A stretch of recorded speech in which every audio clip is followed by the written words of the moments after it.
Hi, I'm Marco from Performance Hypnotherapy. William Shakespeare said there is neither good or bad, but thinking makes it so.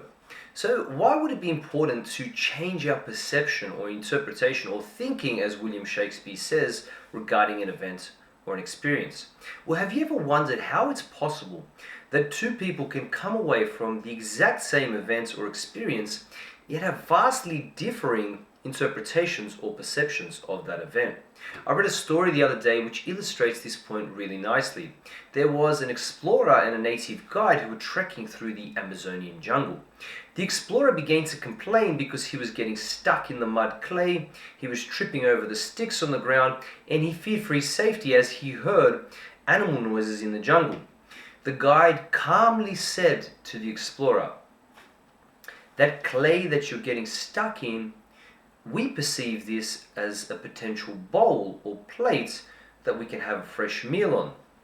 Those sticks that you're tripping over on, we perceive as a potential arrow that we can catch our fresh meal with.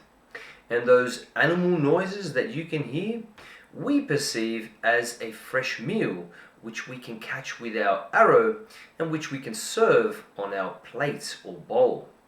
Of course, the story indicates that there is no single way to interpret an event or an experience. What the explorer saw as negative, the guide saw as positive.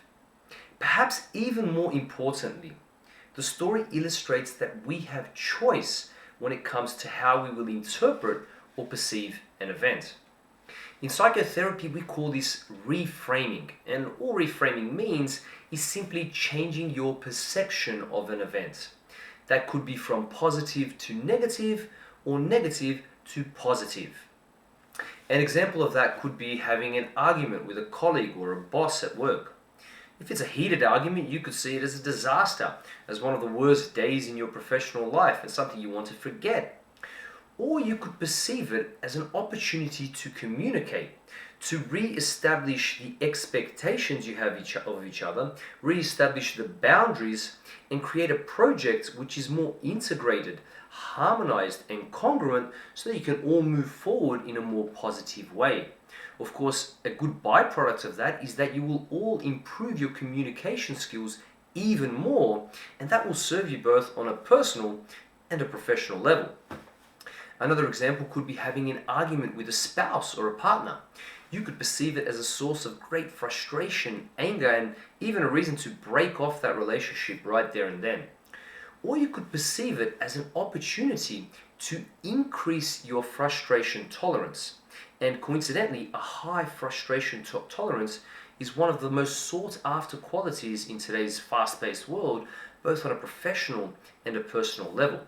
It also provides you an opportunity to communicate, re-establish expectations and boundaries with each other so that you can move forward with your relationship in a more positive and healthy way and become more resilient to future problems.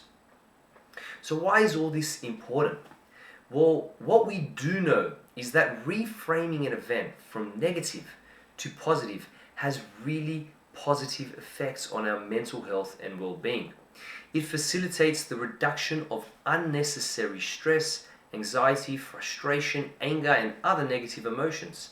It also facilitates our growth as a human being and facilitates a happier, more fulfilled, and more optimistic life. Thank you for listening to today's video. I hope you found value in it, and I look forward to seeing you again soon.